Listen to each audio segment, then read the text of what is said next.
الحمد لله حمدا كثيرا كما أمر، ونشهد أن لا إله إلا الله وحده لا شريك له في الخلق والأمر، إرغاما لمن جهد به وكفر، ونشهد أن سيدنا ومولانا محمدا عبده ورسوله، المبعوث إلى الأسود والأحمر لتتميم مكارم الأخلاق، لا يخلق نبي ولا رسول بعده، ولا أمة بعد أمته، ولا كتاب بعد كتابه، ولا شريعة بعد شريعته، صلى الله تعالى عليه وعلى آله وأصحابه الذين هم خلاصة العرب العرباء وخير الخلائق بعد الأنبياء، وهم كالنجوم في السماء للاهتداء والاقتداء، وهم مفاتيح الرحمة ومصابيح الغرر. أما بعد، فقد قال رسول الله صلى الله عليه وسلم: من أحب لقاء الله أحب الله لقاءه، ومن كره لقاء الله فكره الله لقاءه، أو كما قال عليه الصلاة والسلام.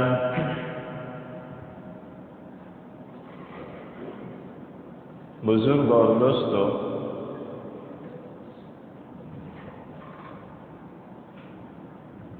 گزشتہ جمعہ میں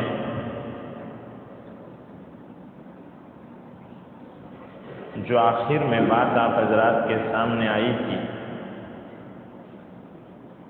وہ یہ تھی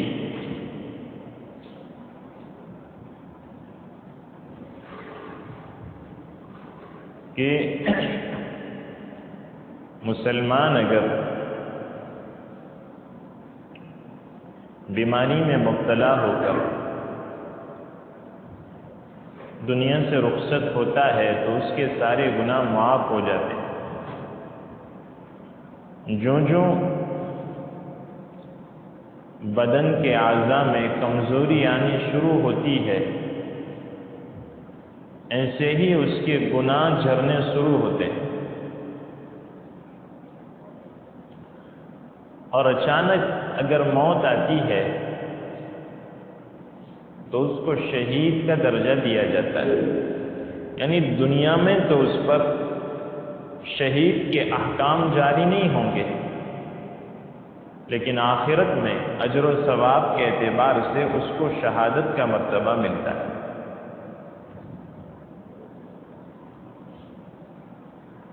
اب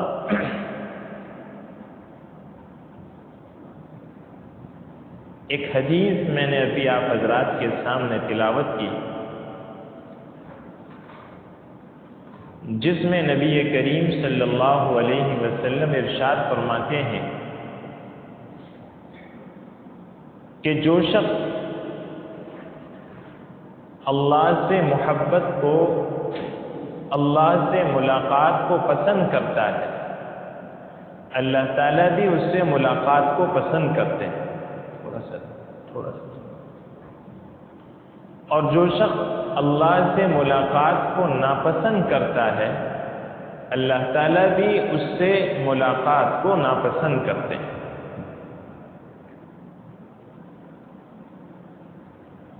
حضرت عائشہ صدیقہ رضی اللہ تعالی عنہا نے نبی کریم صلی اللہ علیہ وسلم سے ارشاد فرمایا نبی کریم صلی اللہ علیہ وسلم سے عرض کیا کہ موت کو ہر شخص ناپسند کرتا ہے اور اللہ سے ملاقات کا ذریعہ اور سبب موت ہے۔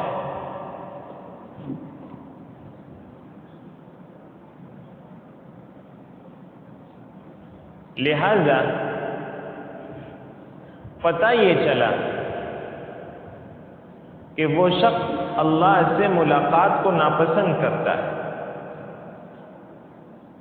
یعنی اللہ سے جو ملاقات ہوگی وہ ملاقات تو موت کے بعد ہی ہوگی، موت سے گزر کر ہی بندہ اللہ سے مل سکتا ہے، تو موت کو ناپسند کرتا ہے۔ دنیا میں کون ایسا شخص ہے جو موت کو پسند کرتا؟ فطری طور پر، طبعی طور پر آدمی موت کو ناپسند کرتا ہے۔ تو نبی کریم صلی اللہ علیہ وسلم نے ارشاد فرمایا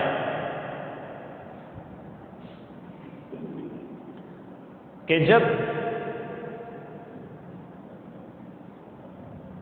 موت کے فرشتے آ جاتے ہیں اور عالم غیب عالم شہود میں بدل جاتا ہے،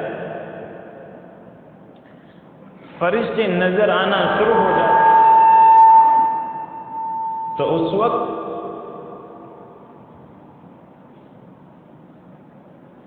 فرشتے آ کر اس کے لیے جو موت کے بعد کی نعمتیں ہیں اس کی خوشخبری سناتے ہیں اور اللہ تبارک و تعالیٰ کی رضامندی بتلاتے ہیں کہ اللہ تعالیٰ تجھ سے راضی ہے۔ جب یہ عرض کیا جاتا ہے اس کے سامنے تو اس وقت دنیا اور دنیا کی نعمتیں اس کی نظر میں ہیج ہو جاتی اور بہیمیت اور نفسانیت کا جو غلیظ پردہ ہے وہ چاک ہو جاتا ہے اور ملکیت کا ایک نور اس کے سامنے چمکنے لگتا ہے۔ اس وقت موت کو وہ پسند کرتا ہے۔ موت کے بعد کی جو نعمتیں ہیں فرشتے جب اس کو بتاتے ہیں اور اللہ اس سے راضی ہیں اور اللہ کی رضامندی کا پروانہ اس کو دیا جاتا ہے، تو اس وقت وہ موت کو پسند کرنے لگتا ہے۔ تو اس حدیث میں جس ملاقات کا تذکرہ کیا گیا ہے، من احب لقاء اللہ احب اللہ لقاءہ، کہ جو اللہ سے ملاقات کو پسند کرتا ہے اللہ بھی اس سے ملاقات کو پسند کرتے ہیں، اور جو اللہ سے ملاقات کو ناپسند کرتا ہے تو اللہ بھی اس سے ملاقات کو ناپسند کرتے ہیں۔ تو موت کے وقت جب فرشتے حاضر ہو جاتے ہیں اس وقت اسے اللہ کی ملاقات کا شوق ہوتا ہے۔ اس شوق کو یہاں پر بیان فرمائے۔ اور اگر مرنے والا بد ہے، برا ہے، تو فرشتے موت کے بعد جو اس کو عذاب ہونے والا ہے اس کی بشارت سناتے ہیں، اور اللہ تعالیٰ اس سے ناراض ہیں یہ بات بتاتے ہیں، اور چونکہ اس کی پوری زندگی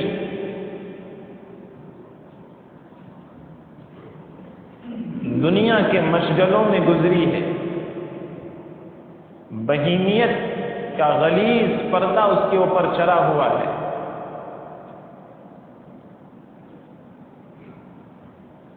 تو اس وقت وہ دنیا کے چھوٹنے کو ناپسند کرتا ہے اور اللہ کی ملاقات کو بھی ناپسند کرتا ہے۔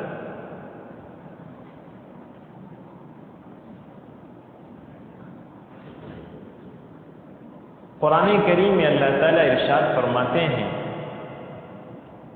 سورہ کہف میں، فَمَنْ كَانَ يَرْجُو لِقَاءَ رَبِّهِ فَلْيَعْمَلْ عَمَلًا صَالِحًا وَلَا يُشْرِكْ بِعِبَادَةِ رَبِّهِ أَحَدًا، کہ جو کوئی یہ امید کرے کہ اس سے اس کا رب ملاقات کرے یا وہ اپنے رب سے ملاقات کرے، فَمَنْ كَانَ يَرْجُو لِقَاءَ رَبِّهِ فَلْيَعْمَلْ عَمَلًا صَالِحًا، اس کو چاہیے کہ وہ اچھے اعمال کرے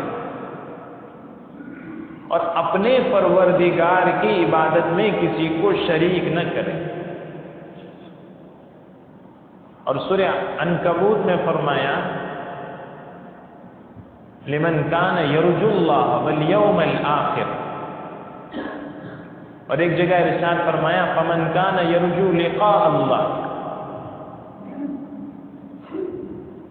تو اللہ کی ملاقات یہ تو انسان کی متاع ہوتی ہے، انسان کی پونجی ہوتی ہے۔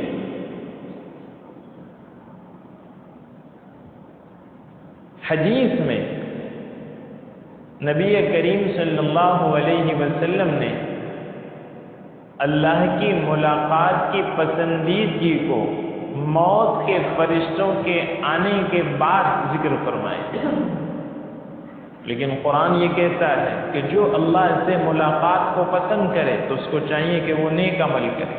تو اللہ کی ملاقات جو ہے وہ انسان کی ایک گراں قدر متاع ہے۔ تو اس کا جواب یہ ہے کہ حدیث نے اللہ کی ملاقات کی نفی نہیں کی۔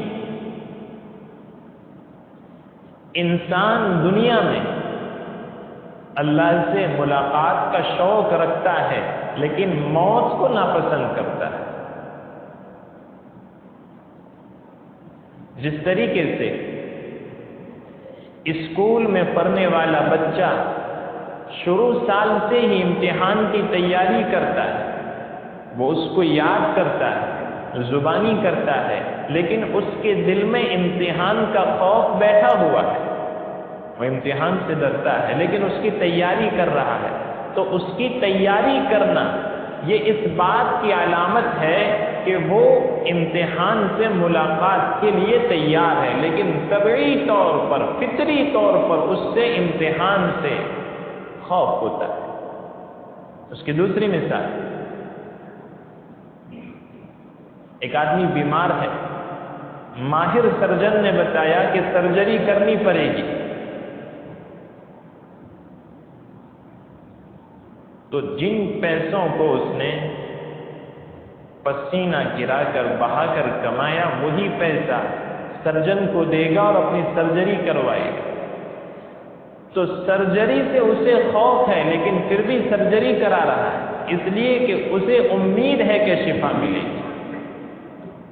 تو بعض چیزوں میں فطری طور پر، طبعی طور پر آدمی کو خوف ہوتا ہے، موت سے جو خوف ہوتا ہے وہ فطری ہے، طبعی ہے۔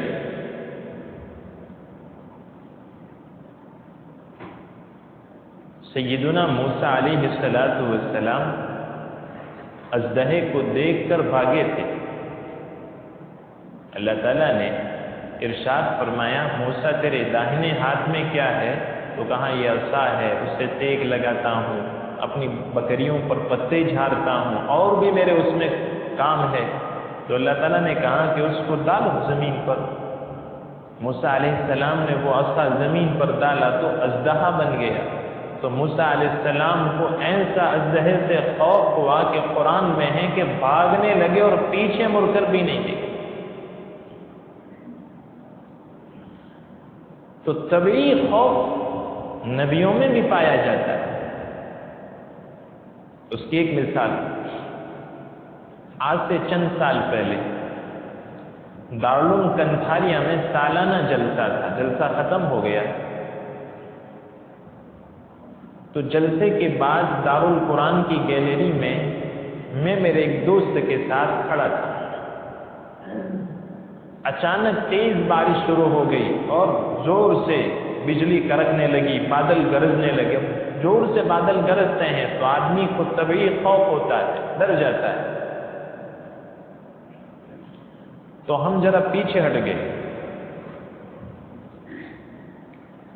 تو قریب میں ایک اور پہچان والے دوست کھڑے تھے. انہوں نے کہا کہ اس سے ڈرنا کیا، نبی نے جو دعا بتائی ہے وہ دعا پڑھ لیتے ہیں. تو میں نے اس کو سمجھانے کی کوشش کی کہ یہ ڈر اور خوف فطری ہوتا ہے. جب بہت زور سے کڑاکا ہوتا ہے تو آدمی ڈر جاتا ہے، لیکن وہ سمجھنے کے لیے تیار ہی نہیں تھا. خیر، تو موت کے وقت طبیعی اور فطری ڈر ہوتا ہے، اور اللہ تبارک و تعالی سے ملاقات کا شوق عقلی ہوتا ہے. ایک حدیث میں بھی ایسا مضمون آیا ہے. حدیث میں ارشاد فرمایا کہ تم اس وقت تک مومن نہیں ہو سکتے جب تک کہ اللہ کے نبی کی محبت تمہارے ماں باپ سے، تمہاری اولاد سے اور ساری دنیا سے زیادہ نہ. لا يؤمن احدكم حتى اكون احب اليه من والده وولده وفي روایت والناس اجمعین. اور آپ دیکھیں گے کہ ہمارے اوپر اولاد کی محبت، ماں باپ کی محبت، دنیا کی محبت، دنیا کی چیزوں کی محبت چھائی رہتی.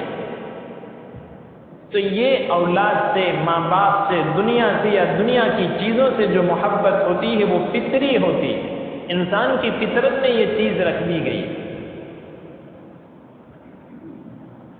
لیکن اگر کسی نے نبی کریم صلی اللہ علیہ وسلم کی شان میں گستاخی کی یا نبی کے خلاف کچھ بات کہہ دی، تو یہی انسان جس کو ماں باپ اور اولاد اور رشتہ دار اور دنیا کی چیزیں محبوب ہوتی ہے، وہ سب کو پیچھے چھوڑتا ہے اور اپنی جان تک قربان کرنے کے لیے تیار ہوتا ہے. تو نبی سے جو محبت ہے وہ عقلی محبت ہے، اور یہاں عقلی محبت کا تذکرہ کیا گیا، فطری محبت نہیں.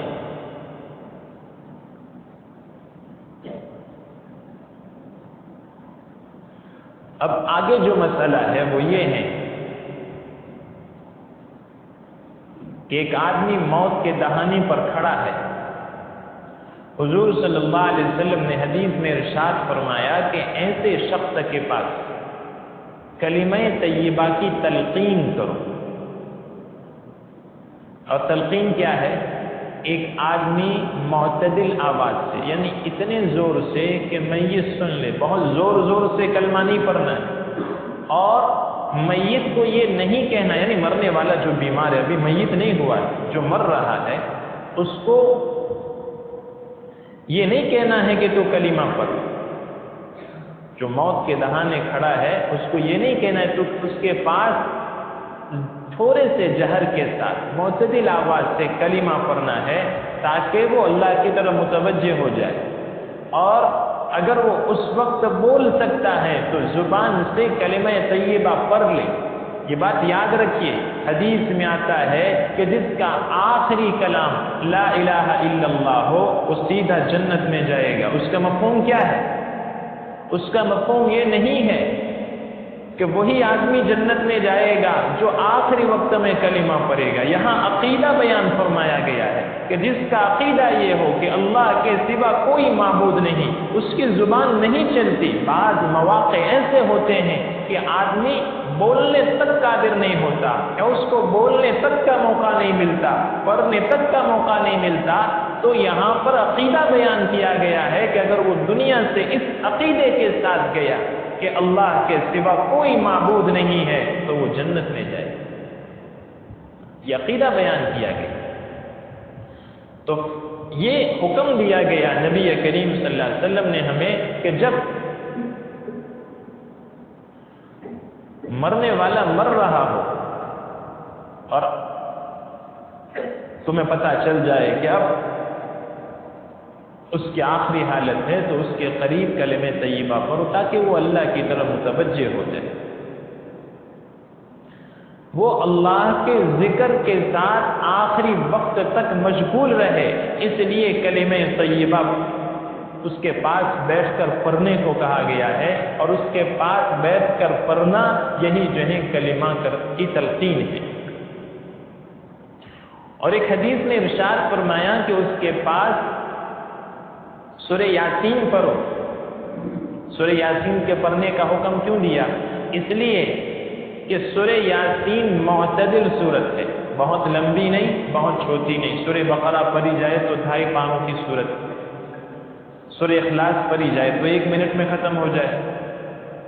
اس لیے فرمایا کہ اس کے پاس جو ہے سورہ یاسین پڑھو، اس لیے کہ وہ معتدل سورت ہے اور قرآن کا قلب ہے، قرآن کا دل ہے۔ حدیث میں آتا ہے سورہ یاسین قرآن کا دل ہے، اور اس میں 3 چیزیں خاص طور پر بیان فرمائی ہیں: توحید، رسالت اور آخرت۔ یہ اسلام کے بنیادی عقائد ہیں۔ توحید، اللہ کے سوا کوئی معبود نہیں۔ رسالت، نبی کریم صلی اللہ علیہ وسلم اللہ کے پیغمبر اور آخری پیغمبر ہے، اور آخرت کہ موت کے بعد بھی زندگی ہے۔ یہ تینوں مضامین سورہ یاسین میں بیان فرمائے گئے ہیں۔ اس لیے سورہ یاسین جب کوئی مر رہا ہو تو اس وقت پڑھی جائے جب ابھی اس میں کچھ سوچنے اور سمجھنے کی صلاحیت باقی ہو۔ اس میں سوچنے سمجھنے کی صلاحیت ہی باقی نہ ہو تو پھر اس کے پاس سورہ یاسین پڑھنا یہ مناسب نہیں ہے۔ سورہ یاسین کے پڑھنے کا مقصد یہ ہے کہ وہ مضامین اس کے سامنے آ جائے جو سورہ یاسین میں بیان فرمائے گئے، اس لیے سورہ یاسین پڑھنے کا حکم دیا گیا۔ اور لا الہ الا اللہ کی تلقین کا مقصد یہ ہے کہ آدمی اللہ کی طرف متوجہ ہو جائے اور اللہ کا ذکر کرے، اور وہ ذکر اللہ بھی کر سکتا ہے۔ اگر لفظ اللہ کہتے کہتے اس نے جان دے دی تب بھی وہ جو ہے دنیا سے ایمان کے ساتھ گیا۔ اسے 2 باتیں سمجھ میں آ گئی کہ جس میں کہا گیا ہے من قال لا الہ الا اللہ دخل الجنہ، اس سے مراد عقیدہ ہے، اس لیے کہ اگر لفظ اللہ کے ساتھ بھی جا رہا ہے تو وہ ایمان کے ساتھ جا رہا ہے۔ تو ایک تو یہ کہ اس سے عقیدہ مراد ہے، اور لا الہ الا اللہ سے صرف لا الہ الا اللہ کہلوانا ہی مراد نہیں ہے، چاہے وہ کوئی بھی ذکر کرے۔ اب جب اس کی وفات ہو جائے تو وفات کے ساتھ مرنے والے کا ذکر خیر کرے۔ حدیث میں آتا ہے، اس کو آگے جو ہے تفصیل سے عرض کریں گے کہ تمہارے مردوں کا اچھائی کے ساتھ ذکر کرو۔ ہمارے یہاں رواج ہے برائی کے ساتھ مرنے والے کا ذکر کریں گے، کہیں گے اللہ تعالیٰ اس کی مغفرت کرے، وہ فلاں ایسا بدتمیز اور ایسا بیکار انسان۔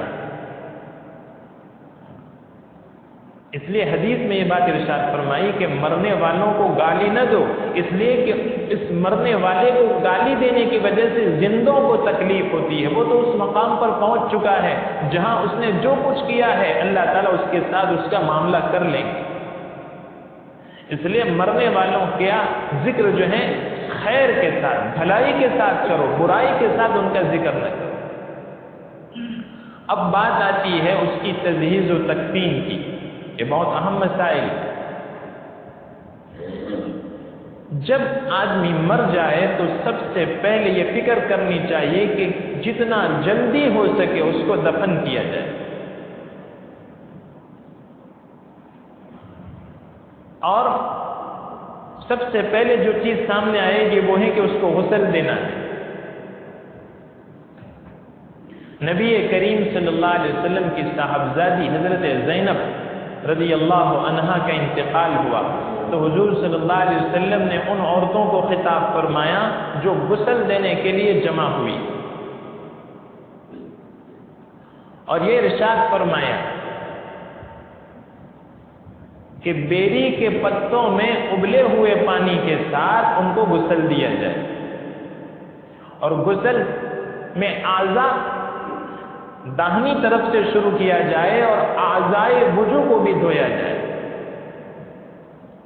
پہلے وضو کرائیں گے تو اعضائے وضو کو پہلے دھویا جائے، پھر جب عضو دھویا جائے تو داہنی طرف سے، اس لیے کہ اس کو شرف حاصل ہے، پہلے دھویا جائے۔ اور 3 مرتبہ یا 5 مرتبہ یا 7 مرتبہ دھویا جائے۔ حکمت کیا ہے اس کی؟ اس کی حکمت یہ ہے کہ میت اکثر و بیشتر لمبے زمانے تک بیمار رہتا ہے، اور آج کل تو ہسپتال میں رہتا ہے، تو لمبے زمانے تک غسل نہ کرنے کی وجہ سے بدن کے اوپر میل کچیل جمع ہو گیا، یا بدن میں بدبو پیدا ہو گئی ہو جو 3 مرتبہ دھونے سے نہ نکل سکتی ہو، تو 5 مرتبہ دھو یا 7 مرتبہ دھو۔ اور میت کو غسل اس لیے دیا جاتا ہے کہ اللہ کے دربار میں پہنچ رہا ہے تو اس کو عزت کے ساتھ، تکریم کے ساتھ جو اللہ کے دربار میں پہنچایا جائے۔ جیسے ہم کسی کے یہاں مہمان جاتے ہیں تو اچھے کپڑے پہن کر، خوشبو لگا کر جاتے ہیں کہ اللہ کے دربار میں پہنچ رہا ہے، تو اس کو بھی عزت کے ساتھ اور تکریم کے ساتھ اللہ کے دربار میں پہنچایا جائے۔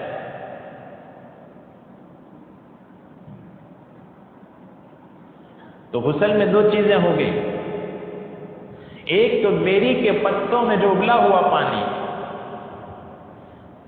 اس سے جو ہے میت کو غسل دیا جائے 3 مرتبہ، کم سے کم 3 مرتبہ۔ اور اگر لمبے زمانے تک میت جو ہے بیمار رہا ہے اور غسل کا موقع نہیں ملا، اور اگر ایسا لگتا ہے کہ ابھی اس میں جو ہے بدبو باقی ہے یا میل کچیل باقی ہے، تو 4 مرتبہ نہیں 5 مرتبہ دو۔ اگر 5 مرتبہ میں سے وہ میل اور کچیل ختم نہیں ہوتا تو 7 مرتبہ دو۔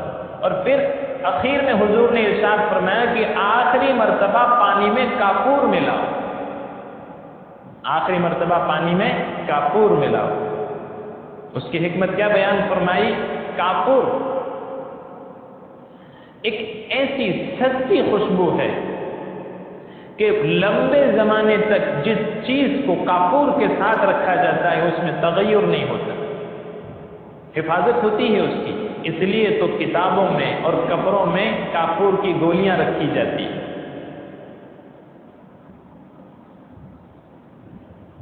تو کافور آخری مرتبہ ڈالا جائے پانی میں، تاکہ جو ہے میت میں لمبے زمانے تک تغیر نہ ہو۔ دوسری بات، اگر کچھ بدبو باقی رہ گئی ہے پھر بھی، تو وہ بدبو دب جائے گی کافور کی خوشبو کی وجہ سے۔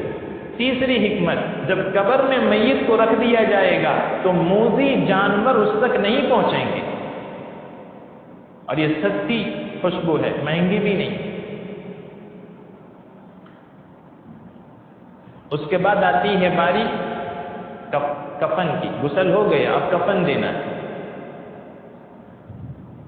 آدمی جس طریقے سے زندگی میں سوتے ہوئے 3 کپڑے اپنے اوپر ڈالتا ہے، کتنے کپڑے ہوتے ہیں؟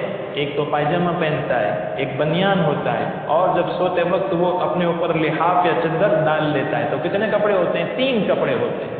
تو مرد کے 3 کپڑے،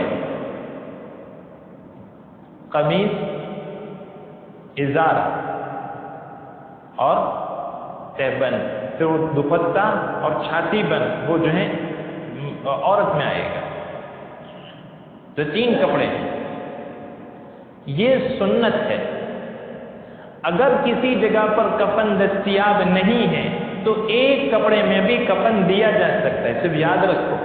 ماشاءاللہ لوگ اچھے لوگ ہیں، اگر کبھی کوئی غریب آدمی ہوتا ہے تو اپنی طرف سے خرچ کر کے بھی سنت پر عمل ہوتا ہے، لیکن کہیں ایسا موقع ہو جائے کہ ایک ہی کپڑا ہو تو ایک ہی کپڑے میں میت کو کفن دیا جا سکتا ہے، اتنا لمبا ہو کہ میت کو چھپا لے۔